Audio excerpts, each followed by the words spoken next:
Assalamualaikum warahmatullahi wabarakatuh. Salam sejahtera, Om Swastiastu, Namo Buddhaya, salam kebajikan. Baik, saya di sini akan coba menyampaikan narasi pembukaan kami. Itu kami membawa tema arti dalam istilah justice kolaborator dalam sistem peradilan di Indonesia. Baik, di sini saya akan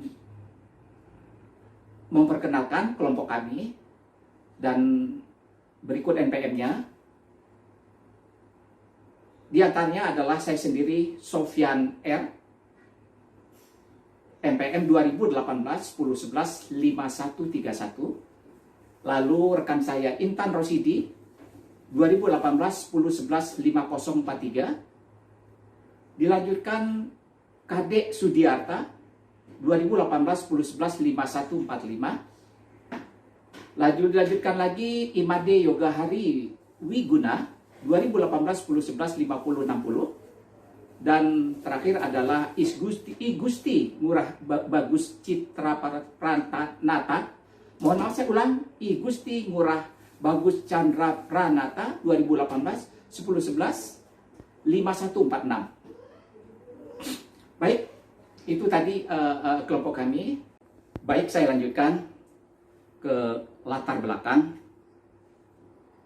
di mana di dalam kitab Undang-Undang Hukum Acara Pidana, kedudukan saksi merupakan salah satu alat bukti yang sah sesuai ketentuan pasal 184 KUHP, dan sesuai ketentuan pasal 1 KUHP, saksi adalah orang yang dapat memberikan keterangan guna kepentingan penyidikan, penuntutan, dan peradilan tentang suatu perkara pidana yang ia dengar sendiri, ia lihat sendiri, dan ia alami sendiri. Adapun pengaturan mengenai perlindungan bagi saksi ditemukan dalam Undang-Undang Nomor 31 Tahun 2014. Perubahan atas Undang-Undang Nomor 13 Tahun 2006 tentang perlindungan saksi dan korban atau dalam kurung Undang-Undang PSK, sesuai ketentuan pasal 4 Undang-Undang PSK, perlindungan saksi dan korban bertujuan memberikan rasa aman kepada saksi dan korban dalam memberikan keterangan kepada setiap proses peradilan pidana. Kitab Undang-Undang Hukum Pidana, Acara Pidana maksud saya, dan Undang-Undang Nomor 31 Tahun 2014, perubahan atas Undang-Undang Nomor 13 Tahun 2006 tentang perlindungan saksi dan korban belum mengatur mengenai saksi pelaku yang bekerja sama secara terperinci, sehingga pada tahun 2011 diaturlah peraturan bersama antara Menteri Hukum dan HAM, Jaksa Agung, Kapolri, KPK, dan Ketua LPSK. Peraturan bersama tersebut mengatur tentang perlindungan bagi pelapor, saksi pelapor, dan saksi pelaku yang bekerja sama. Dalam peraturan bersama tersebut menjelaskan mengenai pengertian justice kolaborator maksud saya, yakni seorang saksi yang juga merupakan pelaku namun mau bekerja sama dengan penegak hukum dalam rangka membongkar sesuatu perkara, bahkan mengembalikan aset hasil kejahatan korupsi apabila aset itu adalah pada dirinya. Kemudian muncul surat edaran Mahkamah Agung nomor 4 tahun 2011, SEMA 4/2011, justice kolaborator dinamai sebagai seorang pelaku tindak pidana tertentu, tetapi bukan pelaku utama yang mengakui perbuatan dan maksud saya bersedia menjadi saksi dalam proses peradilan. Mantan anggota DPR dari fraksi PDIP Agus Condro Priyatno yang divonis bersalah menerima suap terkait pemilihan Deputi Gubernur Senior Bank Indonesia tahun 2004, Agus sendiri sudah memperoleh pembebasan bersyarat sejak tahun Oktober tahun lalu. Agus Condro tersebut mendapatkan perlakuan dengan pemindahannya dari rumah tahanan Cipinang, Jakarta ke LP Alas Roban, Jawa Tengah pada tanggal 13 Agustus 2011 lalu. Demi kenyamanan dan keamanan Agus Condro, kami fasilitasi pemindahan dengan fasilitas akomodasi dan pengawalan serta pengamanan penuh, ungkap Ketua LPSK. Berdasarkan uraian latar belakang permasalahan yang telah diuraikan di atas, penulis artinya tertarik untuk membahas dan membentuk penulisan hukum. Oleh karena itu, dalam penulisan hukum ini, penulis mengambil judul sebagai berikut: posisi saksi pelaku yang bekerja sama atau dalam istilahnya justice kolaborator dalam peradilan pidana di Indonesia.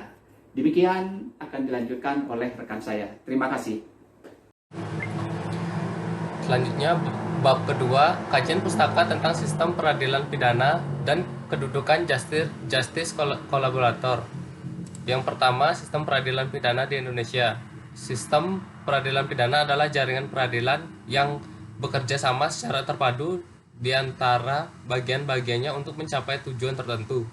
Hal yang sangat berperan dalam sistem peradilan pidana adalah aparat penegak hukum. Terdapat 4 instrumen pokok dalam sistem peradilan pidana Indonesia, yaitu kepolisian sebagai penyidik, kejaksaan sebagai penuntut umum, pengadilan sebagai pihak yang mengadili, dan lembaga permasyarakatan yang berfungsi untuk memasyarakatkan kembali para terhukum yang bekerja secara bersama-sama terpadu dalam usaha untuk mencapai tujuan bersama, yaitu untuk menanggulangi kejahatan. Indonesia dalam menyelesaikan perkara pidana telah memiliki tata beracara yang wajib dilaksanakan. Dalam hal ini telah diatur dalam Undang-Undang Nomor 8 Tahun 1981 tentang Hukum Acara Pidana, yang biasa disebut dengan Kitab Undang-Undang Hukum Acara Pidana. Hukum acara pidana adalah keseluruhan aturan-aturan hukum yang berkaitan dengan penyelenggaraan peradilan pidana, baik mengatur institusi kelembagaannya maupun prosedur penyelesaian perkaranya yang meliputi laporan dan pengaduan, penyelidikan, penyidikan, penuntutan, pemeriksaan di sidang pengadilan, putusan, hingga pelaksanaan putusan pidana.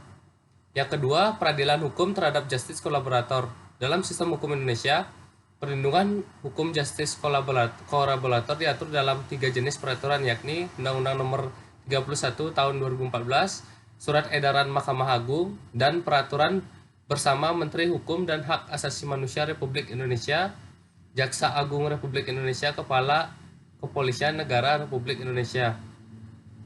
Kedudukan justice kolaborator dalam KUHP. Keberadaan saksi, terutama justice kolaborator atau saksi mahkota, sangat dibutuhkan untuk membongkar suatu tindak pidana yang sulit pembuktiannya, yang biasanya dilakukan secara sistematis dan terorganisir, atau yang di Indonesia dikenal dengan sebutan tindak pidana berjamaah. Kedudukan justice kolaborator dalam peraturan bersama.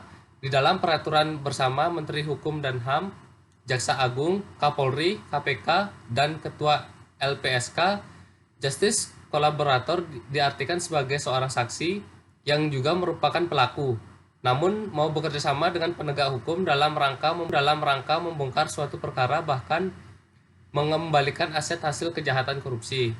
Kedudukan justice kolaborator dalam SMA.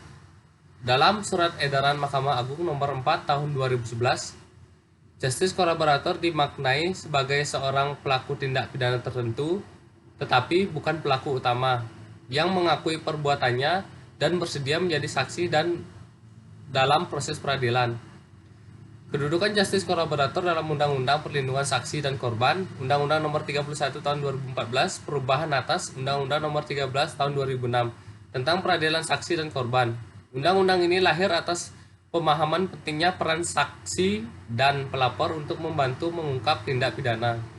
Dalam Undang-Undang Nomor 31 Tahun 2014, perubahan atas Undang-Undang Nomor 13 Tahun 2006 cukup banyak mengatur jaminan dan perlindungan, khususnya bagi seorang saksi, yakni orang yang dapat memberikan keterangan guna kepentingan pengungkapan tindak pidana yang ia dengar, lihat, dan alami sendiri. Selamat malam, saya Ikadet Sudiarta, NPM 2018 10-11-5145. Di sini saya akan membahas tentang bab 3, yaitu hasil penelitian tentang penerapan saksi pelaku yang bekerja sama di beberapa negara. Yang pertama, Amerika Serikat. Pada tahun 70-an, untuk menghadapi para mafia terhadap undang-undang dan kebijakan yang memfasilitasi kerjasama saksi pelaku dalam menyelidiki kejahatan terorganisir dengan menerapkan omerta atau sumpah tutup mulut sekaligus merupakan hukum tertua dalam dunia mafioso Sisilia. Yang kedua, di sini ada Italia. Biasanya disebut dengan peniti, yaitu saksi mahkota. Penggunaan dan praktek peniti dimulai dari upaya penerapan pemerintah Italia melawan kejahatan terorisme sejak kasus penculikan Aldo Moro tahun 1978 dan teror yang dilakukan oleh kelompok Red Brigade atau Brigade Rus yang kemudian bermutasi menjadi strategi melawan mafia. Yang selanjutnya di Jerman. Di Jerman hampir sama dengan kasus di Italia, yakni bermula dengan upaya penuntutan umum terhadap kasus kejahatan kelompok Baader Meinhof terkait kesaksian mahkota bernama Gerhard Müller yang ditangkap 15 Juni 1972 atas pembunuhan seseorang petugas polisi. Perkembangannya pada pertengahan 1980-an, penggunaan pelaku kolaborator secara sistematis mulai digunakan dalam proses persidangan kelompok neo-Nazi. Kemudian, untuk pertama kalinya metode ini diusulkan untuk menangani kejahatan terorganisir.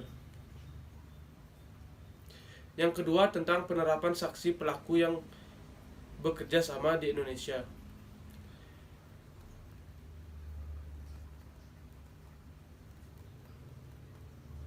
Dalam perkembangannya di dunia peradilan pidana Indonesia, pada tahun 2011 memperkuat untuk perlindungan atau reward bagi pelaku yang bekerja sama.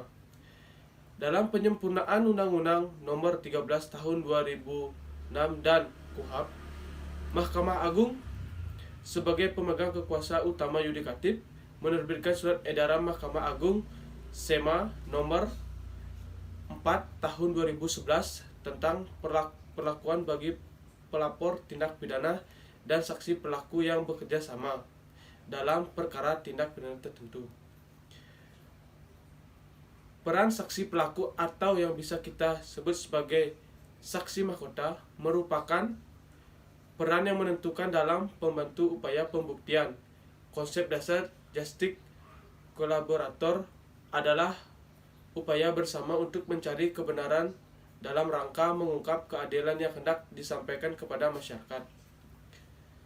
Pencarian kebenaran secara bersama itu konteks kolaborator dari dua sisi yang diametral berlawanan, penegak hukum dan pelanggar hukum. Peran saksi pelaku dipertegas pula dengan adanya peraturan bersama Menteri Hukum dan Hak Asasi Manusia Republik Indonesia, Jaksa Agung Republik Indonesia, Kepala Kepolisian Negara Republik Indonesia, Komisi Pemberantasan Korupsi Republik Indonesia, dan Ketua Lembaga Perlindungan Saksi dan Korban Republik Indonesia tentang perlindungan bagi pelapor. Saksi pelapor dan saksi pelaku yang bekerja sama. Peraturan bersama tersebut merupakan wujud jaminan dan perlindungan menuju adanya kepastian hukum. Contoh kasus populer yang telah dikerjakan oleh Lembaga Perlindungan Saksi dan Korban atau LPSK. Dapat diwalifikasi sebagai justice kolaborator. Seorang selain saksi dalam suatu perkara, ia juga sebagai pelaku tindak pidana yang sama dan bersedia membantu penegak hukum dalam menangkap suatu tindak pidana dengan memberi informasi kepada penegak hukum dan memberikan kesaksian. Assalamualaikum warahmatullahi wabarakatuh. Perkenalkan, nama saya Intan Rosyidi, NPM 2018 101 15043. Selanjutnya saya akan menjelaskan tentang bab 4, yaitu tentang analisis dan pembahasan. Yang pertama, tentang posisi saksi pelaku yang bekerja sama atau justice kolaborator dalam sistem peradilan pidana di Indonesia. Sistem peradilan pidana memiliki 4 subsistem. Keempat subsistem tersebut adalah kepolisian, kejaksaan, pengadilan, dan lembaga pemasyarakatan. Upaya menanggulangi kejahatan dengan menggunakan perangkat perlindungan justice kolaborator dengan keterpaduan dan kerjasama penegak hukum sangatlah penting. Perlindungan ini berkaitan terhadap perlindungan fisik dan psikis bagi justice kolaborator tersebut. Tindak pidana terorganisir dan tindak pidana serius lainnya adalah tindak pidana yang membutuhkan saksi yang akurat. Orang yang memenuhi kriteria sebagai saksi pada umumnya menjadi bagian dari pelaku tindak pidana. Hal ini membuat saksi enggan mengungkapkan tindak pidananya karena takut atas keselamatan jiwanya, keluarganya, dan takut mendapat hukuman. Untuk itu perlu perlindungan bagi pelaku tindak pidana yang mau bekerja sama dengan penegak hukum atau justice kolaborator agar yang bersangkutan merasa aman dan nyaman dalam mengungkap tindak pidananya. Kepolisian menempatkan posisi justice kolaborator yang menjadi tersangka ini ketika ia memenuhi kualifikasi dari pihak penyidik, maka ia akan mendapatkan penghargaan dengan dihentikannya penyidikan atau SP3. Dalam Undang-Undang Perlindungan Saksi dan Korban yang terbaru yakni Undang-Undang Nomor 31 Tahun 2014 menjelaskan pada pasal 10A bahwa LPSK lah yang memberikan rekomendasi secara tertulis kepada penuntut umum untuk dimasukkan dalam tuntutan kepada hakim. Dengan demikian, ada koordinasi antara lembaga. Sehingga di dalam subsistem kejaksaan ini, posisi justice kolaborator ditetapkan setelah menerima rekomendasi dari LPSK. Akan tetapi, tidak serta-merta diterima oleh kejaksaan untuk dimasukkan dalam tuntutan. Berbeda dengan Komisi Pemberantasan Korupsi atau KPK. Menurut KPK, yang berhak menuntut seseorang sebagai justice kolaborator adalah pihak penyidik. Alasannya karena tujuan adanya justice kolaborator menurut KPK adalah untuk membantu dalam proses penyidikan dan mengungkap kasus yang besar. Akan tetapi, kewenangan perlindungan diberikan seluas-luasnya kepada Lembaga Perlindungan Saksi dan Korban. Lembaga Perlindungan Saksi dan Korban di sini memiliki kewenangan untuk masuk ke dalam setiap subsistem peradilan pidana. Karena setiap subsistem peradilan pidana, baik dari kepolisian, kejaksaan, pengadilan, dan lembaga pemasyarakatan, ini membutuhkan LPSK untuk memberikan perlindungan bagi saksi dan korban yang berada dalam proses sistem peradilan pidana itu sendiri. Posisi justice kolaborator di sini adalah masuk dalam tuntutan jaksa penuntut umum, sehingga hakim yang akan memutus untuk memberikan penetapan dia sebagai justice kolaborator dan menjadi bahan pertimbangan hukum dalam memutus perkara. Kemudian yang dijadikan oleh hakim dalam memutus suatu perkara, khususnya justice kolaborator, adalah sikap kooperatif, kejujuran yang diungkapkan, dan besar kontribusinya untuk membantu proses penyidikan. Selanjutnya, hakim dapat mempertimbangkan untuk memutus atau menjatuhkan pidana berupa pidana yang paling ringan di antara terdakwa lainnya yang terbukti bersalah. Hal mana sejalan dengan ketentuan pasal 10 ayat 2 Undang-Undang Nomor 13 Tahun 2006 tentang perlindungan saksi dan korban, yang saat ini telah diperbarui, yakni Undang-Undang Nomor 31 Tahun 2014. Setelah munculnya pengaturan mengenai justice kolaborator tersebut dalam Undang-Undang Nomor 31 Tahun 2014, maka secepatnya segera dibentuk aturan pelaksana yang mampu menjadi payung hukum bagi justice kolaborator, sehingga seluruh aparat penegak hukum, terkhusus yang menjadi subsistem dalam sistem peradilan pidana di Indonesia, mampu menjalankan amanah Undang-Undang Nomor 31 Tahun 2014 secara terkoordinasi, tidak memihak pada instansi masing-masing, dan memiliki tujuan yang sama dalam sistem peradilan pidana di Indonesia.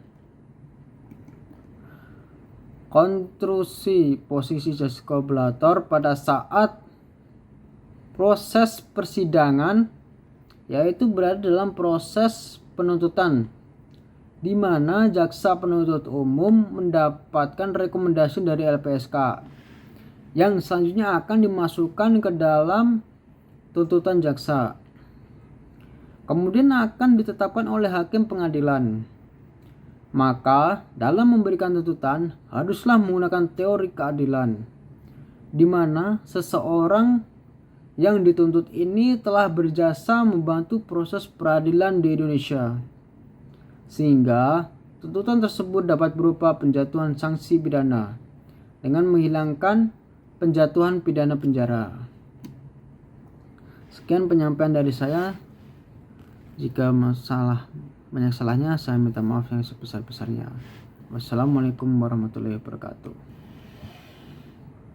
Baik, saya Igusti Ngurah Bagus Cita Penata, NPM 2018 1011 5146. Saya akan melanjutkan presentasi tentang perlakuan dan perlindungan terhadap saksi pelaku yang bekerjasama dalam sistem peradilan pidana di Indonesia. Dalam menangani suatu tindak pidana, Indonesia memiliki aturan dan proses yang bisa disebut dengan sistem peradilan pidana. Sistem peradilan pidana terdiri dari komponen kepolisian, kejaksaan, pengadilan, dan lembaga pemasyarakatan yang diharapkan dapat bekerja secara integratif sesuai fungsi dan tugas masing-masing dalam mekanisme peradilan pidana.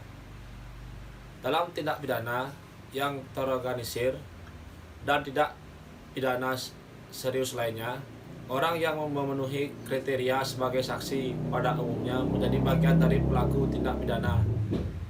Hal ini membuat saksi enggan mengungkapkan tindak pidananya karena takut atas keselamatan jiwanya, keluarganya, dan takut mendapatkan hukuman. Untuk itu, perlu adanya perlindungan bagi pelaku tindak pidana yang mau bersama dengan penegak hukum agar yang bersangkutan merasa aman dan nyaman dalam mengungkap tindak pidananya. Perlindungan terhadap justice kolaborator dalam rangka mengungkapkan tindak pidana serius dan terorganisir tidak akan mendapat keberhasilan apabila hanya diputuskan kepada satu lembaga penegak hukum. Agar pengungkapan tersebut mendapatkan hasil yang maksimal, maka diperlukan kerjasama dan sinergitas antara para aparat penegak hukum. Dalam melakukan kerjasama tersebut, diperlukan suatu pedoman untuk menyamakan pandangan dan persepsi agar para penegak hukum dapat melakukan koordinasi secara tepat untuk memberikan perlindungan terhadap saksi pelaku tersebut yang telah bersedia bekerjasama. Seorang justice collaborator yang telah memberikan kontribusi dalam membantu mengungkap kejahatan yang besar dan terorganisir berhak mendapat reward atau bentuk perlakuan khusus atau penghargaan dengan mendapatkan hukuman yang lebih ringan dan tuntutannya yang ringan. Mekanisme untuk memberikan hak-hak sesuai yang diatur dalam pasal 5, sedangkan penghargaan secara khusus yaitu dengan memberikan pengurangan hukuman dan penerapan hukuman lebih ringan. Pasal 5 yang dimaksud adalah saksi dan korban berhak memperoleh perlindungan atas keamanan pribadi, keluarga, dan harta bendanya, serta bebas dari ancaman yang berkenaan dengan kesaksian yang akan sedang atau telah diberikannya. Ikut serta dalam proses memilih dan menentukan bentuk perlindungan dan dukungan keamanan. Memberikan keterangan tanpa tekanan. Mendapat penerjemah, bebas dari pantauan yang menjerat. Mendapat informasi mengenai perkembangan kasus, mendapat informasi mengenai putusan pengadilan, mendapat informasi dalam hal terpidana dibebaskan, dirahasiakan identitasnya, mendapat identitas baru, mendapat tempat kediaman sementara, mendapat tempat kediaman baru, memperoleh penggantian biaya transportasi sesuai dengan kebutuhan, mendapat nasihat hukum, memperoleh bantuan biaya hidup sementara sampai batas waktu perlindungan berakhir, dan atau mendapat pendampingan. Selanjutnya, hak bagi seorang justice collaborator sebagaimana pasal 5 Undang-Undang Perlindungan Saksi dan Korban dalam peraturan bersama juga dijelaskan di dalam pasal 6, yaitu saksi pelaku dan saksi pelaku yang bekerjasama berhak mendapatkan perlindungan fisik dan psikis, perlindungan hukum, penanganan secara khusus, dan penghargaan. Setiap perlindungan yang diberikan baik dari lembaga atau instansi sehubungan sistem peradilan pidana dengan lembaga perlindungan saksi dan korban akan dibuatkan MOU agar dapat pelaksanaannya antar lembaga saling berkoordinasi. Selanjutnya perlu kita ketahui bahwa dampak kesaksian tersebut tidak hanya kepada pribadi saksi pelaku, akan tapi juga berdampak kepada keluarganya. Perlindungan terhadap keluarga tersebut. Assalamualaikum warahmatullahi wabarakatuh. Saya Sofyan Ramudin, NPM 2018 10 11 5131. Baik, selanjutnya saya akan membuat simpulan. Dapat kita ketahui bahwa posisi justice collaborator dalam sistem peradilan pidana Indonesia tersebut dikategorikan ke dalam dua posisi. Yang pertama adalah pada saat proses persidangan sebelum seorang ditetapkan sebagai justice collaborator tersebut mendapatkan putusan pengadilan. Selanjutnya posisi yang kedua berada pada saat seseorang yang akan dinyatakan sebagai justice collaborator tersebut telah mendapatkan eksekusi putusan hakim dalam putusannya sebagai narapidana. Dalam prakteknya, kepolisian memposisikan justice collaborator sama dengan saksi lain, sedangkan kejaksaan memposisikan justice collaborator dijadikan bahan pertimbangan yang dapat meringankan dalam surat putusan jaksa. Kemudian di kehakiman dalam proses peradilan, posisi justice kolaborator sebagai bahan untuk meringankan putusan hukumannya. Serta di Kemenkumham maksud saya yang membawahi lapas memposisikan justice kolaborator seperti narapidana biasanya dan sebagai syarat untuk mendapatkan pembebasan bersyarat. Yang hal tersebut tidak sesuai dengan konsep justice kolaborator. Perlakuan dan perlindungan terhadap saksi pelaku yang bekerja sama atau justice collaborator dalam sistem peradilan pidana Indonesia, Undang-Undang Nomor 31 Tahun 2014, ternyata setiap instansi mengikuti standar operasionalnya masing-masing. Sehingga hal ini dapat menyebabkan lembaga perlindungan saksi dan korban sulit untuk berkoordinasi dengan aparat penegak hukum tersebut. Demikian lebih kurangnya, saya terima kasih atas semua rekan-rekan semua. Mudah-mudahan sajian ini bermanfaat. Terima kasih. Assalamualaikum warahmatullahi wabarakatuh. Yang terakhir, saran. Yang pertama, perlu dibuatkan peraturan pelaksana untuk perlindungan bagi justice kolaborator. Yang kedua, diperlukan peraturan pelaksanaan sistem administrasi yang baku dan seragam terkait formulir justice kolaborator bagi semua instansi penegak hukum. Yang ketiga, perlu dibentuk kantor perwakilan lembaga perlindungan saksi dan korban di setiap daerah untuk mendekatkan pelayanan publik dalam perlindungan justice kolaborator. Yang keempat, melakukan revisi Kitab Undang-Undang Hukum Acara Pidana dengan memasukkan aturan mengenai justice kolaborator serta mempertegas posisi lembaga perlindungan saksi dan korban dalam sistem peradilan pidana. Yang kelima, perlunya koordinasi yang baik antara aparat penegak hukum. Terakhir, perlunya memperkuat fungsi dari lembaga perlindungan saksi dan korban.